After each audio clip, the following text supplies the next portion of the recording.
So I'm driving along in a southern German forest, and I'm coming up very quickly to the River Donau. But I'm not stopping, because this is the M3 amphibious truck, the pride of the German Army's amphibious divisions. Amphibians have to work on both land and water, so why do we need them? And how have we achieved the amphibian holy grail? High speed on land and water.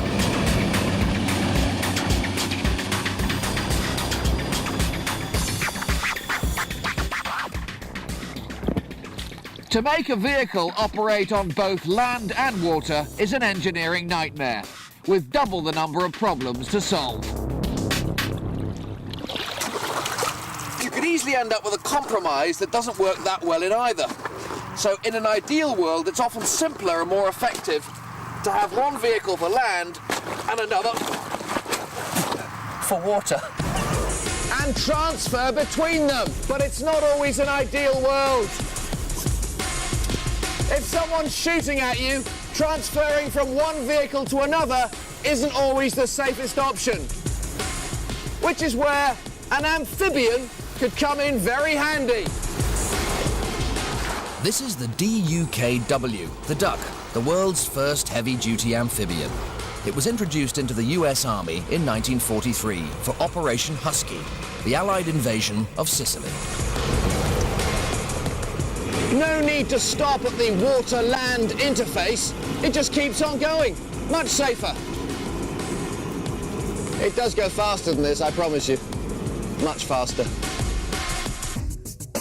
For Operation Husky, 100 ducks carried 300 tons of ammunition ashore through treacherous seas.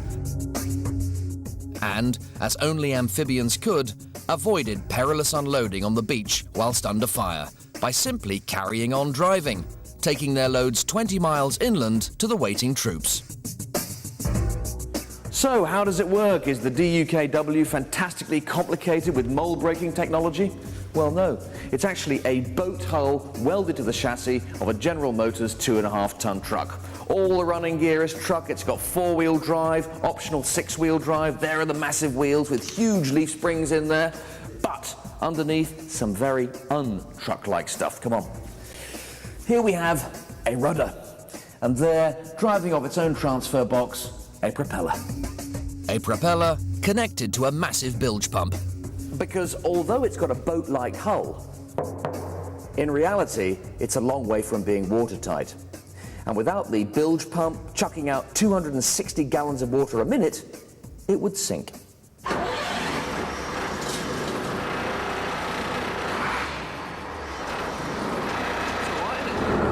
Handbrake off, and away we go.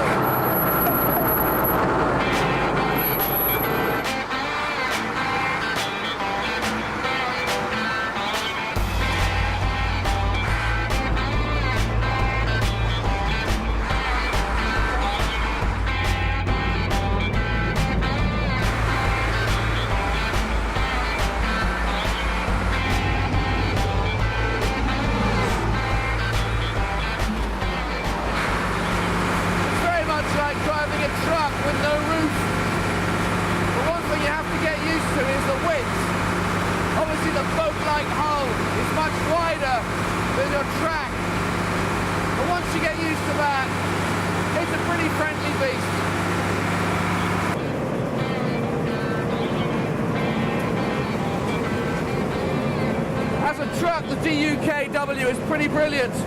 It can carry 2.5 tons of cargo, and if you get it up to 4th gear, top gear, it'll do about 55 miles an hour. But what's the duck like on the other side of the amphibian equation? What's it like out there?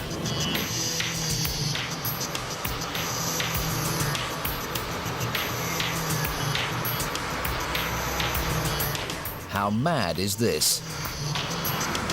You can still feel the ground underneath, so it's still being driven by the wheels. But the time will come where we have to engage the prop. Still quite strange driving purely on the wheels, where you can see water all around you. But hey, this is a duck. I think now we do need the prop.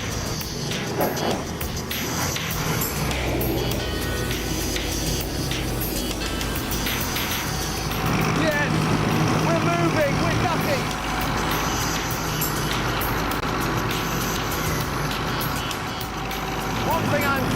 is it's surprisingly manoeuvrable. Because not only do you have the rudder turning at the back, but of course you have the wheels turning at the front as well, which helps it. It's not that fast on the manoeuvres, but it is turning quite tightly. Remember, on land, the duck did 55 miles an hour. Let's see what she's going to do here. Right, well, according to this, between 8 and 9 miles an hour. But in reality, it'll chock along around about 5 or 6 knots. The duck's slow water speed made it vulnerable to fire as it approached beaches. Nevertheless, in World War II, its amphibious abilities proved invaluable. 2,000 were used for the D-Day invasion of Normandy, simply driving out of the sea and on up the beaches.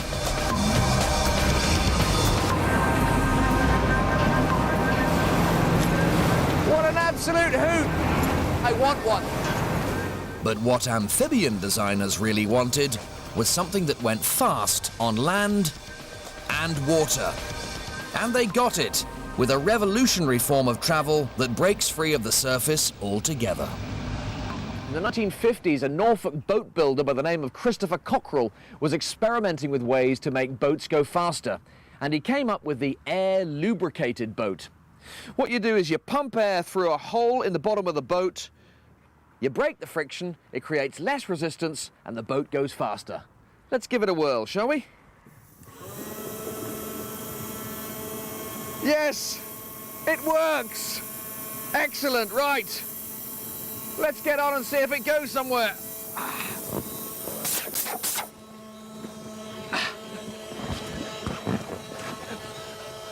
No, I'm not going anywhere. But Cockerell was much better than me, and he managed to make it all work, believe me. It worked-ish, but then Cockerell came up with another plan to make the boat go even faster. A much bigger plan. Instead of using some air as a lubricant under the hull, why not separate the hull from the water completely and fly the whole boat along on a massive cushion of air? The hovercraft was born. And this was the result of his labours, the world's first operational man-carrying hovercraft, the SRN-1. Basically, a flying saucer with a giant fan pumping air underneath it. With a top speed of 60 miles an hour, this was the first amphibian to be able to move fast across both land and water. So, just like on his earlier models, the lift engine sucks air through the intake and then blasts that air through these vents here, which run all the way around the base of the hovercraft to provide the cushion of air. More air is then blasted through these vents right at the edge of the hovercraft, again running all the way around the base, and that provides a curtain of air, and that curtain of air holds the cushion of air in place. On the 25th of July 1959, just 6 weeks after its first flight, the SRN-1 set off from Calais, attempting to cross the Channel. There were 3 crew, a pilot, a navigator, and Cockerell himself, who acted as human ballast, hanging on to the outside to keep the craft level. They arrived at Dover soon after dawn. The SRN-1 was the first operational hovercraft, but it could only work in totally flat seas, because it hovered at just 23 centimetres. If there were any waves at all, it just ploughed into them and got swamped. That's because when Cockerell first made the SRN-1, it lacked this simple but effective pile of rubber. It was that pile of rubber, invented by another Englishman, C.H. Latimer Needham, that finally made the hovercraft practical. He'd read about Cockerell's exploits and his problems with waves and came up with a superbly simple solution: the skirt. Instead of hovering at just 23 centimetres, hovercraft could now hover 10 times higher. Thanks to its skirts, this hovercraft can fly over waves that would keep a cross-channel ferry in port.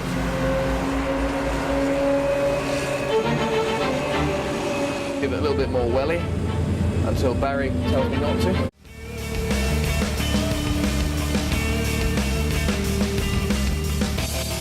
On every continent, skirted hovercraft provide vital transport to places where no other craft can operate.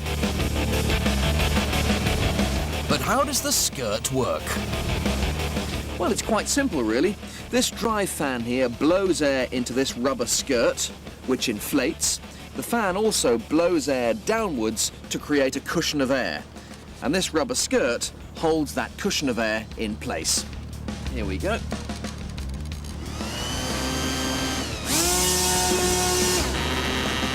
Bit of bad driving there from our director, I'm afraid. Previously, on machines without skirts like the SRN-1, a lot of the air cushion and curtain simply spilled out the sides, so they hovered very low and could only operate on flat water. But with the skirt focusing it, the air is able to exert much more pressure underneath the hovercraft, pushing it 10 times higher above the surface it's flying over. I've taken over the driving now. Here we go.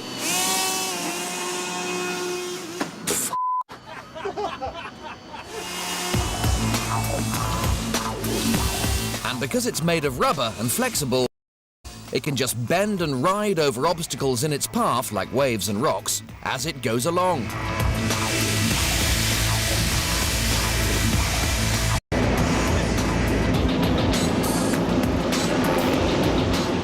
All modern hovercrafts have skirts, and this little beauty is going to be my machine for the day. I say little, it's actually 36 tons, it's a 98-seater, it's 24.5 meters long, and the skirt alone weighs 2.5 tons. It's engine city, this machine. Two massive 420 horsepower lumps provide lift, powering air into the skirt and the air cushion.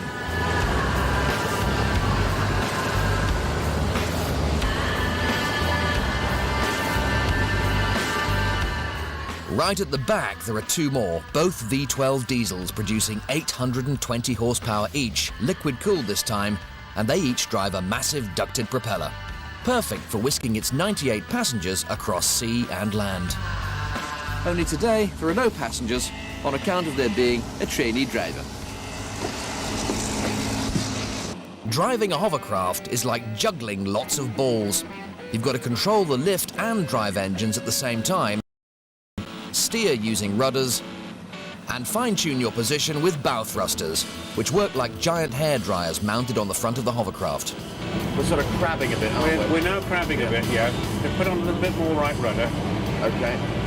But you're doing very well. Just also need to keep an eye on the engine instruments as you're going along. Make sure everything's okay. It's quite delicate, the operation of the rudders here. You've just got a lack of concentration, makes your feet go the wrong way, and you got too much on it. After that little session of fierce concentration, I'm now be able to talk to you because although I'll back off a little bit on the thrusters for some reason, I feel I'm going a bit fast.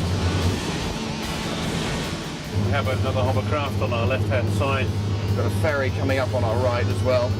And of course the catamaran on your starboard quarter, which you never saw at all, is passing behind us now. Is it? That's the whole thing about driving, particularly this vessel, is planning ahead really, because things do take longer.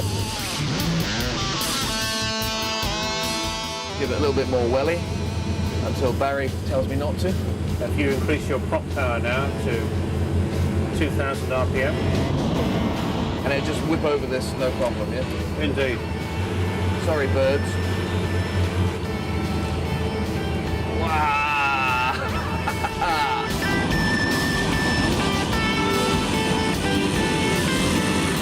I've only ever been in one other vehicle that could do that. And it begins with D. Because they float above the water surface, hovercraft achieve speeds way in excess of boats, making them ideal high-speed ferries, with the added bonus that they can just drive up the beach, no port required. And if you stick big enough engines in them, you can build them huge. This is the mighty SRN-4, the biggest amphibian ever built. Carrying 454 passengers and 54 cars, it did 70 miles an hour on land and sea, and crossed the English Channel in just 19 minutes. And just like Concorde, time has caught up with it. It's now a mothballed ghost ship, put out of business by rising costs. But What a ghost ship. That is a 3,600 horsepower Rolls-Royce Proteus marine jet engine. And this hovercraft's got 4 of them. Jet engines powering lift fans the size of a room.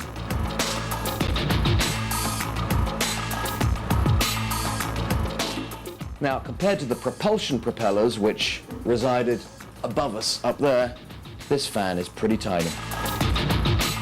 They're the largest propellers ever made. 21 feet across, twice the size of those on a Lancaster bomber, giving the SRN-4 a top speed of over 80 miles an hour. Hovercraft are the fastest and biggest amphibians ever built. But, like all amphibians, they're still very much a compromise. Hovercraft are severely limited in their abilities on rough ground. If the surface isn't reasonably flat, the air cushion breaks up and can't support the craft.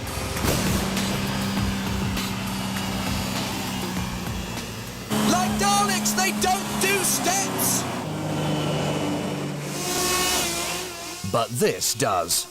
Capable of high speed over the roughest ground and swimming the fastest rivers, you could say this M3 is the ultimate amphibian. And why? Because not only does it race around on land and water, it lets entire armies do it too. But how? Well, check this out.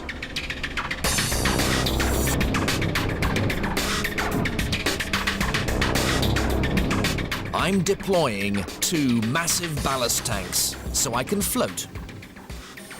And raising the splash shield.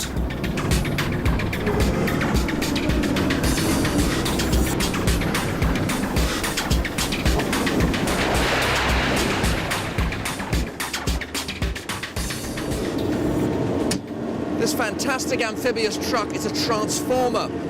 Further downstream, there's a squadron of Leopard 2 battle tanks waiting to cross the river. 10 of these, or 8 of them, however many it takes, are going to come out from both sides of the river, and they're going to make that possible. As the M3 amphibian approaches the river, the water driver races to his position at the back of the craft and takes up his controls. It's now a high-speed watercraft.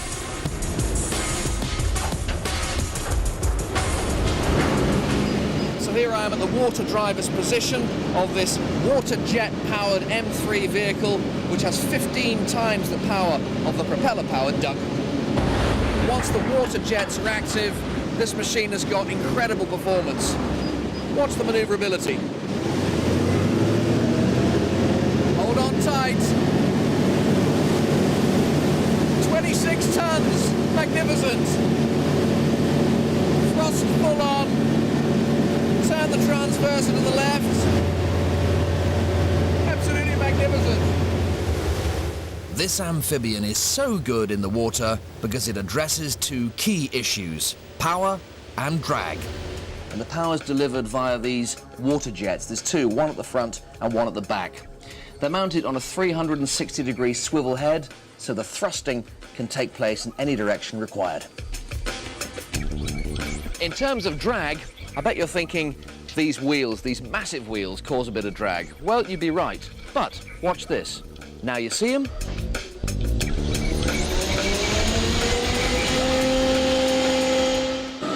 Now you don't.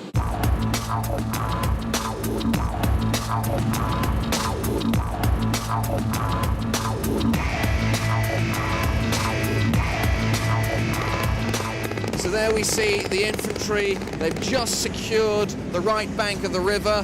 They're now waiting for the M3s to move in and get the tanks across. But just how are the amphibians going to get a whole squadron of 70-ton tanks to the other side?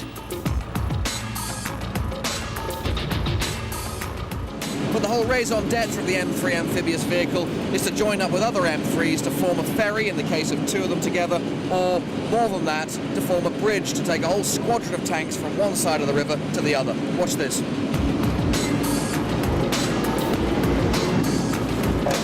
And I'm going to actually time the whole formation of the bridge. Here we go. It's an exercise that should take around about 10 minutes, 15 or 20, we shall see. Captain Vogt is very proud of the speed of this exercise.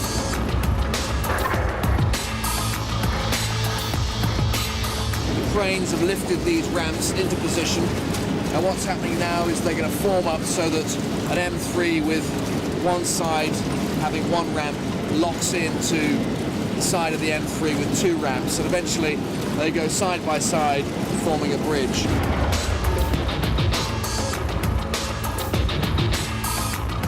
Docking these two unwieldy leviathans to complete the M3's transformation into a tank bridge is going to take all the skill of the 8 drivers. There we are, 8 M3s have formed that bridge in, well, I make it 9 minutes. Excellent. I almost feel like breaking into a round of applause. There we go. But I'm hearing engine noises.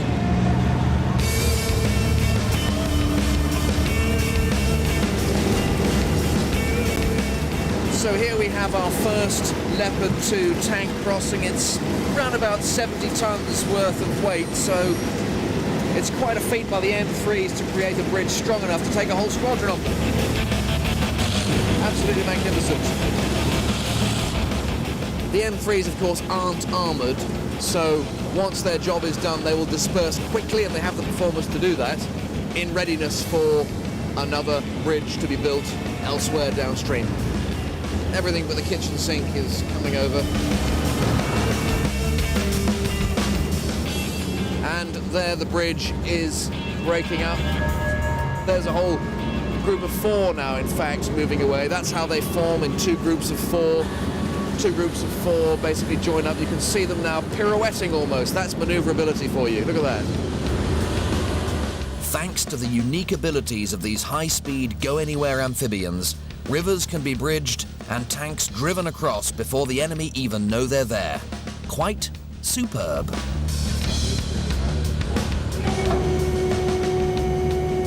Up we come, we're getting on the wheels now, we're being held by the jets at the back.